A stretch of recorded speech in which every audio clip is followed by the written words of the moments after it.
Hi everyone, today I am gonna be showing you how to do beef cubes in a sauce.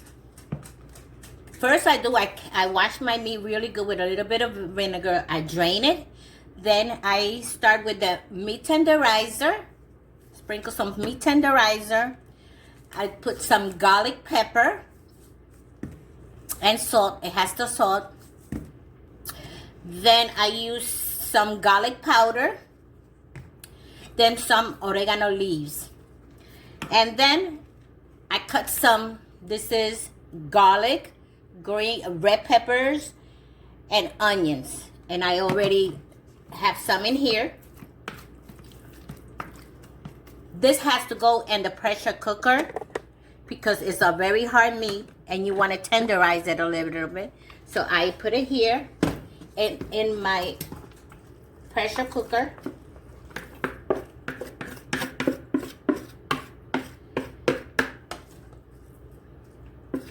Already seasoned with all the flavors, so you already know that the meat has some flavor.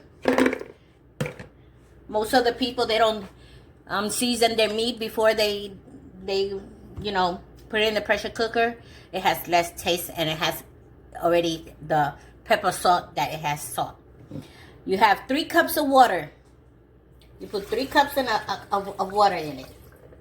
You don't want to over put too much water on it because it's gonna make its own, steam is gonna make its own water. Then you're gonna put this in my oven. I started with 7. After it starts beeping, this is gonna start beeping. Then I lowered it to 4, and I leave it only 15 minutes. If you overdo your meat, it's gonna be like a soup. Only 15 minutes and you take it out. Then after that, I will be back so you could see, how I prepare the sauce and finish my meat that I'm gonna do with white rice today. Okay, I'll be back. My meat is already tender. Like I told you, I'll only put it in the pressure cooker like 10 minutes. And if you could feel it, it's still kind of hard, but that's the way we want it because we still have to saute this with the onions, the potato. Over here, I have garlic and onions and red peppers. And it's probably like half a cup of each. Sazon. We put a sazon in it.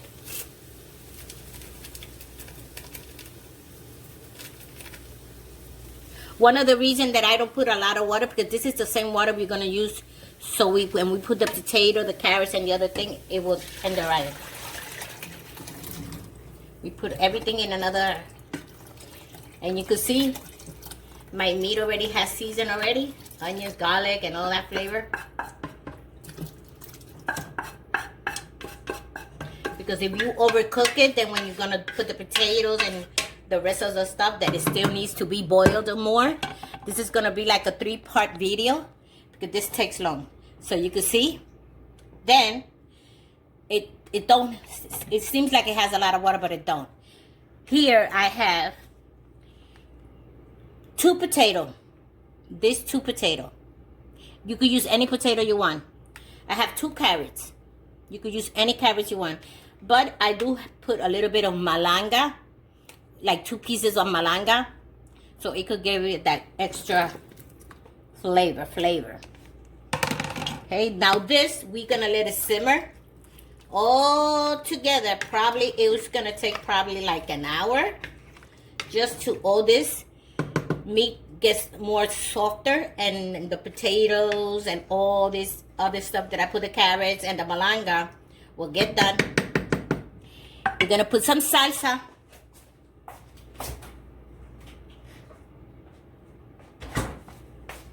Half a cup of salsa.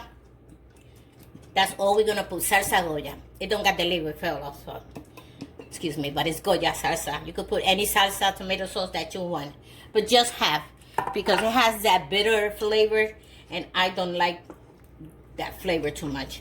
So here we're gonna leave this simmer in medium for about 1 hour. and we will be back. So this is the end result. This is the way after 2 hours. Look at how your meat looks, and it's not all mushy, and everything looks nice and together. Is done. The meat is nice and tender, but it's not all tearing apart. It stays put. So this is the way it ends. Delicious. And here is the way I serve it. To give you a nice.